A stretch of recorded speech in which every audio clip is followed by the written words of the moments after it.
Φτάσαμε στην πόλη της Κομοτηνής. Εδώ κάναμε μία στάση και έχουμε 2 ώρες να δούμε την πόλη το βράδυ πριν συνεχίσουμε το ταξίδι μας.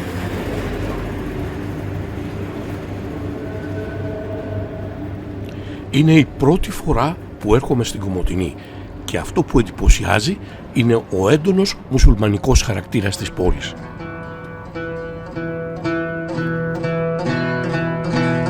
Εδώ, στο κέντρο της πόλης, το Εσκί Τζαμί, που μεταφράζεται το Παλαιό Τέμενος, ένα Οθωμανικό μνημείο που κτίστηκε το 1677.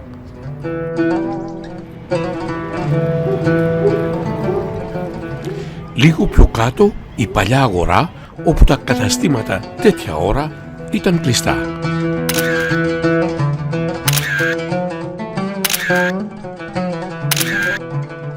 Βέβαια, υπήρχαν και κάποιοι που ετοίμαζαν το κατάστημά τους για την αυριανή ημέρα.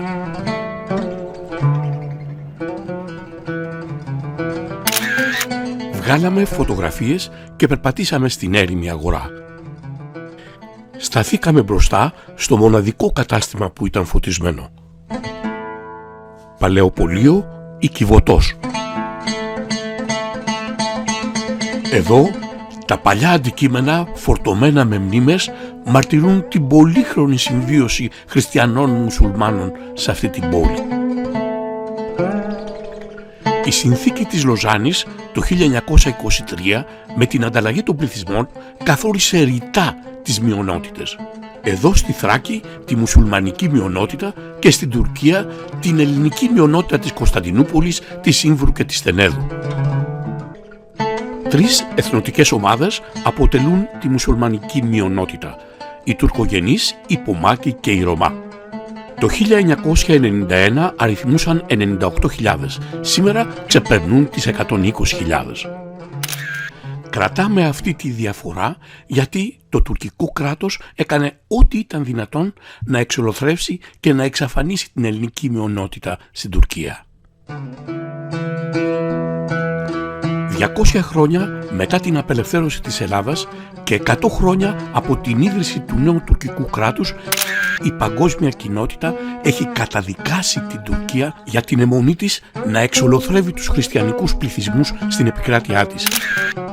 Αρμένοι, Έλληνες του Πόντου, Έλληνες της Μικράς Ασίας. Ακόμα και σήμερα, τον 21ο αιώνα, οι ηγέτες της Τουρκίας θέλουν να ιδρύσουν τη νέα Οθωμανική Αυτοκρατορία, απειλώντας με πόλεμο την Ελλάδα, εφευρίσκοντας ανυπόστατες δικαιολογίες.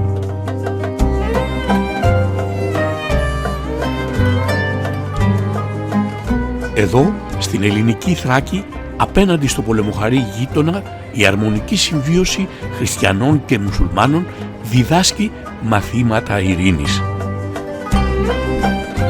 Μέσα στα ερείπια του φρουρίου της Κομοτηνής συναντήσαμε το Μητροπολιτικό Ναό Κοιμήσεως της Παναγίας. Κτίστηκε πάνω σε παλαιότερη μεταβυζαντινή εκκλησία που χρονολογείται το 1548. Είναι κατασκευασμένη εξ ολοκλήρου από ξύλο.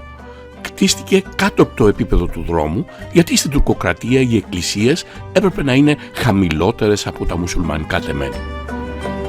Λίγο πιο πέρα συναντήσαμε ένα θαυμάσιο νεοκλασικό κτίριο που κτίστηκε στις αρχές του 20ου αιώνα, τη Λέσχη Κομοτηναίων.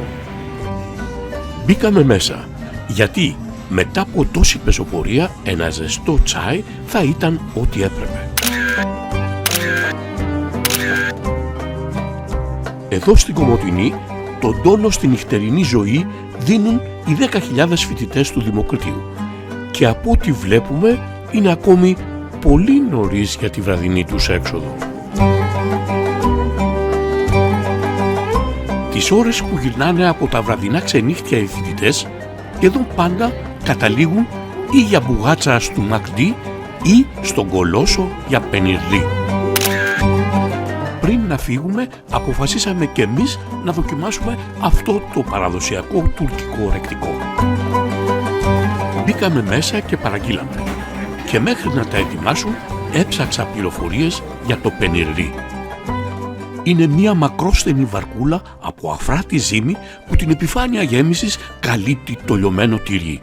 Στην Τουρκία, από που κατάγεται, είναι γνωστή με τη λέξη πιντέ ή πενιρλί, που σημαίνει με τυρί. Στην Ελλάδα το έφεραν οι πρόσφυγες με τις μεγάλες προσφυγικές ροές του 20ου αιώνα. Παραδοσιακά η γέμιση εκτός από τυρί είχε παστούρμα, κιμά, σαλάμι, λαχανικά. Εδώ το Κολόσο προτείνει πενιρλί με σουβλάκι κοτόπουλο. Εμείς επιλέξαμε το απλό πενιρλί και βάλαμε στο λιωμένο τυρί λεμόνι. Και στην ερώτηση πώς ήταν η γεύση, έστω και με ένοχο ύφος, γιατί έχουμε χολυστερίνη, η απάντηση ήταν μία: απλά υπέροχη.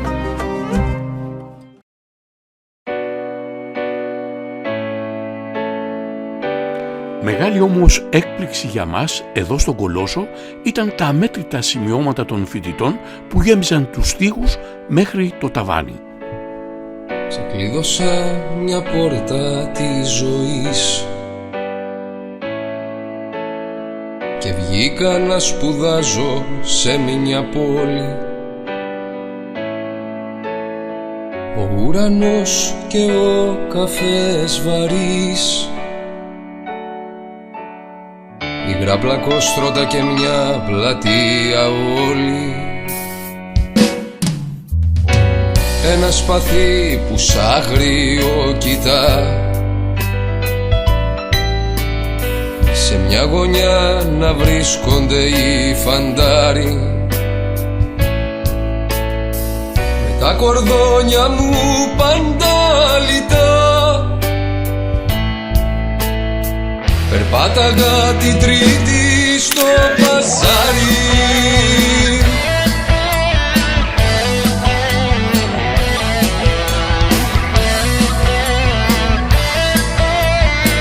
Κι οι φοιτητές της δίνουνε ζωή και τα κορίτσια τα μετρούνε πάντα εις την 7η. Τα βράδια η πόλη γίνεται νησί κι αυτοί που το έχουνε γνωρίσει το θυμούνται ακόμη.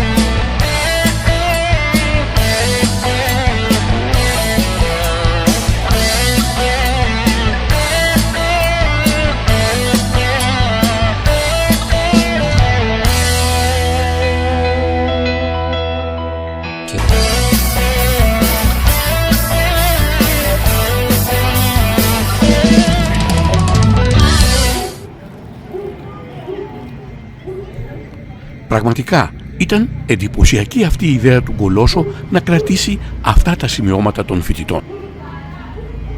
Είναι σαν μικρά αποτυπώματα στο χρόνο για τα καλύτερά τους χρόνια που άφησαν στην πόλη.